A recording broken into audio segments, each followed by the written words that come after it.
Olá, alunos, tudo bem? Então, hoje nós teremos uma aulinha sobre equivalência de capitais e amortização de matemática financeira, ok? Então, equivalência de planos de pagamentos.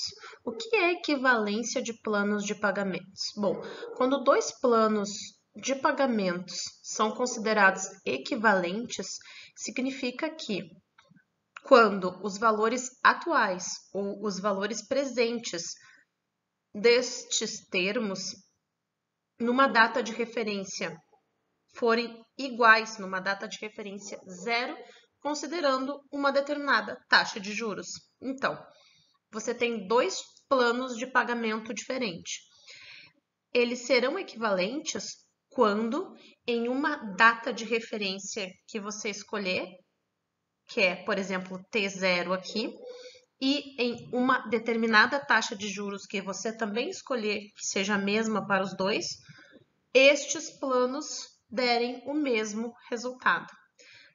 Falando assim parece um pouco difícil, mas a gente vai resolver umas questões e vai ver como não é tão difícil assim, tá?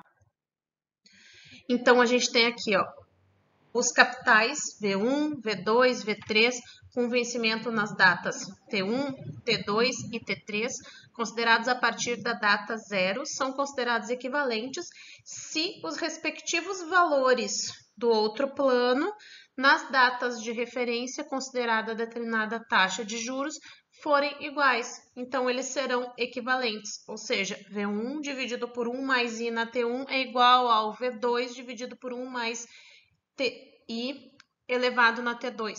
Então, estas fórmulas têm que dar o mesmo resultado. Essa fórmula aqui precisa dar o mesmo resultado desta daqui. E aí, então, nós teremos capitais equivalentes. No exemplo vai ficar mais fácil. Vamos para ele. Exemplo 1. Nós temos os capitais de 15 mil, desculpem aí que ficou ruim, e 17 mil. São vencíveis da data de hoje até 5 meses, o de 15 mil, e 8 meses, o de 17 mil. Verificar se são reequivalentes na data de hoje, estes valores, considerando uma taxa de juros de 4% ao mês. Se eles forem equivalentes, portanto, esta é a fórmula. E aí, se esta é a fórmula, eu só tenho que calcular para cada um deles. Então, qual é o valor, né? 17 mil dividido por 1 mais a taxa. A taxa é 4%, 4 dividido por 100, 4%. A gente faz sempre 4, vai ficar ruim aqui, dividido por 100. 4, são 4, gente. 4%, 1,04. 1 mais a taxa, 1,04 elevado na tempo. Qual é o tempo? 8 meses, porque está escrito aqui 8 meses para 17 mil, 5 para 15. O valor é 12.500, então. E este outro plano de 15 mil, que é esse primeiro aqui, então, 1,04 na potência 5, por quê? Porque são 5 meses. Vai dar o mesmo valor, né? Então, na verdade, qual é a ideia de verificar aqui? É verificar o seguinte, eu entender se eu tenho dois sistemas de amortização ou empréstimos diferentes para eu entender se eles valem a mesma coisa na data de hoje. Se no dia de hoje eles valem a mesma coisa. Para isso que serve o sistema de equivalência de capitais, ok? Só isso, e é simples assim. Neste caso, sim, são equivalentes. Então, equivalência de capitais na teoria é o quê? Quando dois ou mais capitais nominais supostos com datas de vencimento determinadas dizem-se equivalentes quando descontados a uma data focal, a mesma taxa de juros e em idênticas condições vão produzir valores iguais. Então, significa que são equivalentes. Bom, qual é a constatação da equivalência de capitais? É que dinheiro tem custo no tempo. Então, deve ser somado apenas em mesma data, ok? Então, um exemplo 2 aqui. Pedro compra um carro no valor, um carro novo com um preço à vista igual a 30 mil reais. 30 mil. Ele dá uma entrada de 8 mil, paga 14 mil daqui a 30 dias e vai pagar quanto daqui a 60 dias? Se ele está usando, a gente está falando numa taxa simples igual a 3% ao mês. E a gente quer saber o valor de X, quanto é que vai faltar que ele pague, usando essa data focal de 60 dias. A gente pode criar aqui uma linha do tempo, ó. O preço à vista é igual a 30 mil, tá? Ele pagou uma entrada de 80 e vai pagar em 30, 14 mil. Quer saber quanto vai pagar daqui a 60 dias, tá? E a taxa é de 3%. Então, o que que a gente tem aqui? A gente tinha o valor de 30 mil de entrada e o valor de 22 mil que capitaliza, porque a gente tem o valor presente de 22 mil, vai virar, colocando na fórmula então, né, que é o valor futuro é igual ao valor presente, 1 mais I vezes N, a gente tem o quê? A gente tem o valor de 23.320 lá em cima, né? E os 14 mil, que na data futura, equivalência de capitais também, vão se tornar 14.420, aqui em cima também. A gente subtrai o valor dessa capitalização, dos 22, que virou 23.320, dos 14 menos 14.420, e a gente vai saber quanto é que ele vai pagar daqui a 2 meses, que é o valor de 8.900. Né?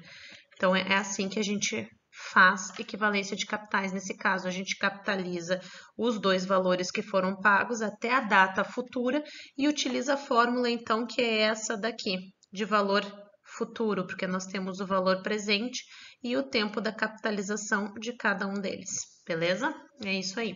Não esqueçam de verificar bem a taxa, tá? Aqui, de cada um deles e o tempo, porque muda, tá? Então, sobre o sistema de amortização, não é? O reembolso de um empréstimo ou financiamento, ele vai consistir sempre no pagamento de prestações e datas pré-determinadas. Provavelmente, se vocês ainda não fizeram um parcelamento, vocês já ouviram falar de alguém que fez um sistema de amortização de empréstimo, seja para comprar um carro, uma casa, algum tipo de bem, né? Então, o reembolso de um empréstimo ou financiamento é o pagamento de prestações em datas pré-determinadas. E estas prestações que você paga de forma igual, ou seja, tem o mesmo valor, elas consistem em duas partes. Uma prestação é igual o valor da amortização mais o valor dos juros, porque dinheiro vale com o passar do tempo. Você não pega um empréstimo ou você não paga parcelado sem estar de alguma forma pagando pelo atraso deste pagamento, né? Então, esse valor do atraso é o juro que você paga. Quando você está falando de sistema de amortização, então, você está amortizando uma parte que é a prestação do valor inicial do empréstimo e pagando também o valor de juros, que remunera o dono do dinheiro pelo empréstimo, né? Então, você remunera por ele te emprestar dinheiro. Por exemplo, você compra um carro em prestações em 60 vezes. Ele te deu o carro, mas aí ele te emprestou dinheiro para você comprar este carro. Você vai amortizar o valor, ou seja, vai pagar o valor do preço do carro à vista, mas também vai remunerar quem está te emprestando dinheiro pelo empréstimo que foi feito, tá bem? Então, nos sistemas de amortização é importante entender outros conceitos também. Quem é o credor ou mutuante? O credor ou mutuante é aquele que dá o empréstimo. O devedor ou mutuário é o que recebe o empréstimo. Então, nós temos a figura do credor, a figura do devedor, a figura da taxa de juros, que é a taxa que é acordada entre as partes, e temos questões como carência ou período de carência, que é o diferimento da data convencional no início dos pagamentos. Quando fala assim, você só vai começar a pagar em janeiro de 2023. Este período que difere do início da dívida para o início do pagamento chama carência. Então, nos sistemas de amortização, a gente tem o prazo de amortização e as parcelas de amortização. O prazo de amortização, então, é um intervalo de tempo durante o qual são pagas as amortizações. O prazo de 60 meses, por exemplo, inicia a pagar no início de 2023, carência de 2 meses. A parcela da amortização é as parcelas de devolução desse valor principal, é o quanto você está pagando mensalmente pelo empréstimo que você fez. Nós temos alguns tipos de sistema de amortização que são utilizados em todos os parcelamentos que vocês efetuam. O sistema francês de amortização ou a tabela do sistema Price.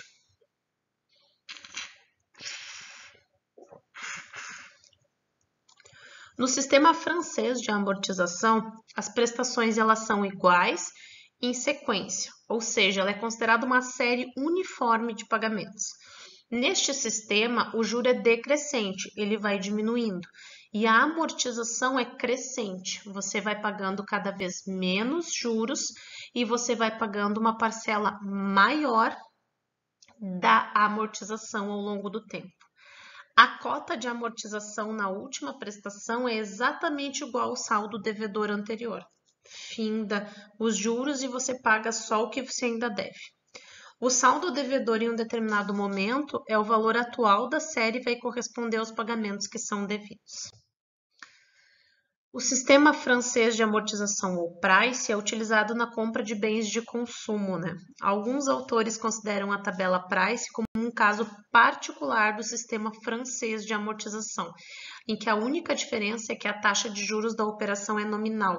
Dessa forma, o cálculo da tabela Price vai se iniciar com o cálculo da taxa efetiva da operação, e as demais etapas elas são idênticas ao sistema francês. Então lá, a gente começa com um exemplo.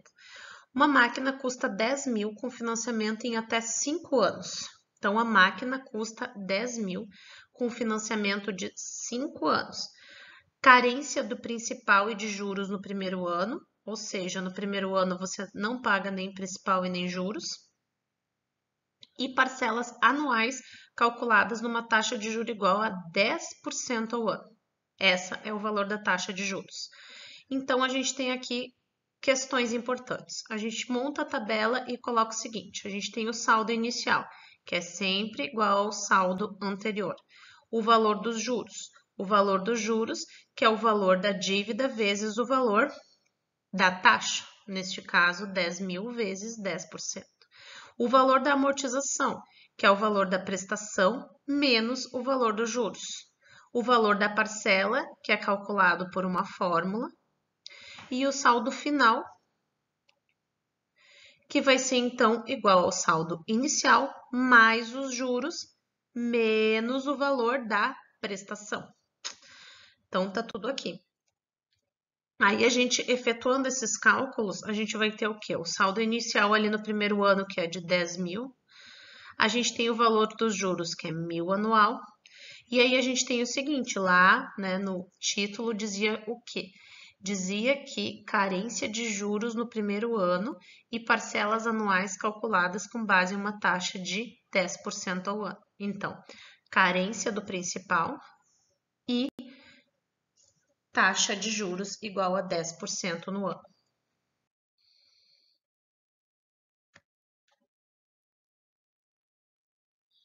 Lembrando que nós estamos falando aqui de parcelas que são todas iguais, então aplicando o valor da parcela, né, considerando estes dados, a gente sabe que a parcela é 3.470, aplicando a fórmula, tá? Então a gente sabe que a parcela é 3.470 nestes períodos em que serão pagas a dívida, ok? E aí a gente sabe o seguinte, que o valor dos juros, então, no segundo ano vão ser os 11 mil, né? Vezes aqui os 10%, 1.100. a amortização é 2.370. Então, o saldo final vai ser o quê? O saldo inicial, mais os juros, menos o valor da parcela. Este é o saldo final. Então, o saldo final é 8.630. E aí, a gente sabe que os 8.630 vai dar um juros de 863, juros vai diminuindo, parcela continua igual, a amortização vai subindo, ou seja, o valor que você amortiza é cada vez maior. E assim você vai preenchendo a tabela. Aí você tem um saldo final de novo de R$ 6.023, porque você retirou o que você pagou de saldo do saldo inicial, somou os juros e diminuiu a prestação. A partir dele você vai calcular o valor dos juros. Aí você vai ter o valor da amortização, que é o valor da prestação, menos o valor dos juros. Então, este valor aqui é igual ao valor da parcela menos o valor dos juros, sobe o valor da amortização, diminui o valor dos juros. E aí você vai ter lá o saldo final. Até que no final, então, você tenha quitado o seu pagamento, né? E aí, essa é a tabela que a gente tem, que a gente recebe. Quando a gente faz uma simulação, por exemplo, de empréstimo, de financiamento, acontece a mesma coisa. Aqui é um esquema para visualizar estes valores num gráfico, para entender a queda do valor dos juros, a subida, né, do valor da amortização e o fato da parcela ser constante, que tá a parcela, né, ela é sempre igual, a parcela é sempre igual. E aí a gente tem aqui a amortização, que vai subindo o valor dela ao longo do tempo, e a gente tem aí o saldo final, que no início ele vai crescer, porque aqui teve um período em que não foi quitado, né, que foi acumulando juros e não quitou, e depois disso ele só vai descer também. Assim como o valor dos juros, mesma coisa, ele subiu um pouquinho mais no início, porque no primeiro ano não houve pagamento, e depois diminuiu o valor. Isso aí. Então, o saque, né? Vimos a tabela price, agora saque. Saque é o sistema hamburguês de amortização. A amortização é constante e igual ao valor do empréstimo dividido pelo número de prestações. Nesse sistema, a prestação e o saldo devedor eles decrescem em uma progressão aritmética e é usado em financiamentos de longo prazo. Foi muito popularizado pelo sistema financeiro de habitação do Brasil. Foi porque agora o sistema de habitação também usa a tabela price. Então, aqui a gente tem uma representação das prestações ao longo do tempo, né? Onde a amortização é a mesma e os juros decrescem. E o saldo devedor vai diminuindo ao longo do tempo. E aqui a gente tem, então, a mesma função, né, da máquina de lavar, e aí a gente tem só a questão das fórmulas, que então são diferentes. Ali no saldo devedor inicial, o saldo devedor inicial é igual ao saldo anterior. Os juros é igual ao saldo devedor inicial vezes o valor dos juros, mesma coisa. Aí você tem ali no início um valor inicial que é o mesmo, 11.000. E aí você tem o saldo inicial vezes os juros é o valor dos juros, que é 11.000 vezes o valor dos juros ali no caso, vai dar 1.100. A amortização é diferente nesse caso, porque lembrem o seguinte, a amortização é igual ao valor do saldo devedor dividido pelo número de parcelas. Neste caso, tá aqui, 11.000 é o saldo devedor ou saldo final inicial, dividido pelo número de parcelas, então 2.750 dividido por 4. E aí, o que muda então é o valor dos juros. A amortização é sempre a mesma, é a forma como você coloca aí esse valor. E aí, os juros que você paga serão colocados aqui de maneira diferente, ó, porque você vai diminuindo o valor que você paga de juros, diminuindo o valor da parcela, né? Então, ao final dele, a tua parcela vai ficando menor, né? Você diminui bem mais o valor da parcela, tá aqui, ó, de 3.800 vai chegar a 3.000 no final. O valor da amortização é constante, não da parcela, como o sistema price. E o valor dos juros também diminui, porque o valor dos juros é calculado sobre o valor do saldo, também. E o saldo vai diminuindo porque a parcela inicial é bem maior. Quem faz financiamento habitacional, no geral, verifica esse tipo de parcela se você trabalha com bancos públicos ainda, tá bem?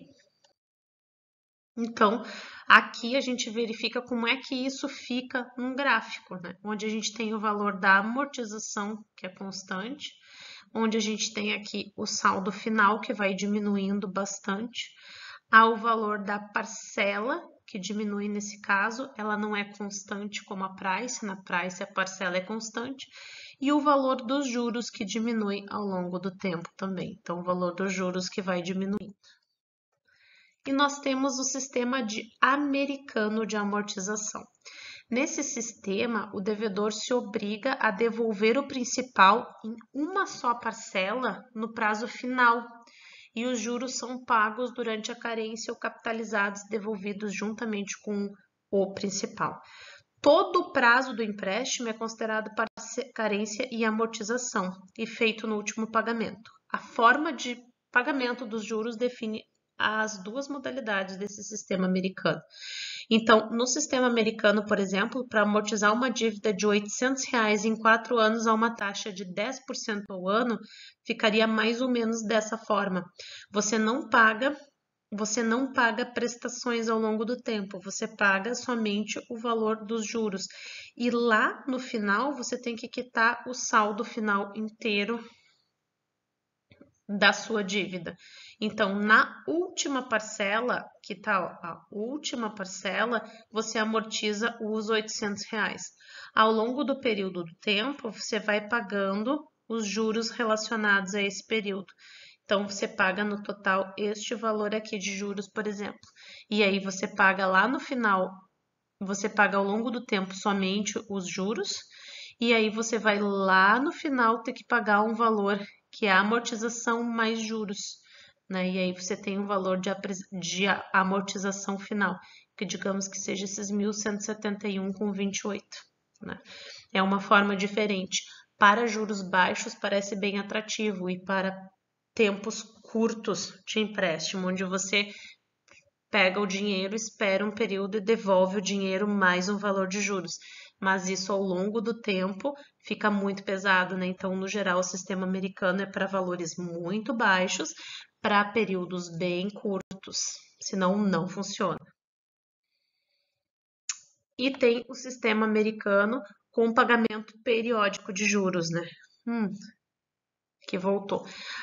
No sistema americano com pagamento periódico de juros, você paga só os juros ao longo de um período e no final deste período, então, você quita o valor da amortização. Você pode pagar os juros mais o valor da amortização no final, ou você pode pagar só os juros e pagar o valor da amortização no final do período.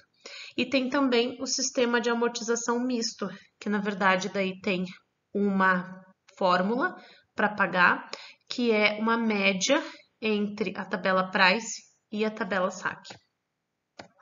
Então, você calcula uma média dos sistemas de amortização e aí você tem o SACRE. Ninguém usa o SACRE, tá?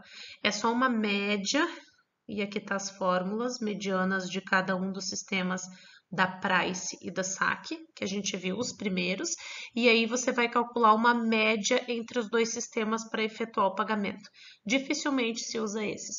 O sistema americano é muito utilizado por montadoras de carro. Quando a gente compra carro, a gente dá um carro de entrada e a gente fica com uma parcela que equivale aos juros deste valor que a gente ficou devendo e no final a gente vai lá e quita o valor que ficou devendo. Então, tu vai pagando juros ao longo de um período, 2 anos. No final de 2 anos, você tem que pagar um montante que é de 20 mil, que é o valor que você devia lá no início, né? É o sistema americano. Com pagamento de juros periódicos. O sistema americano sem pagamento de juros periódicos não se vê assim habitualmente em negociações. E o sistema misto também não. A gente utiliza no geral o saque, a tabela saque e a tabela price geralmente. Beleza?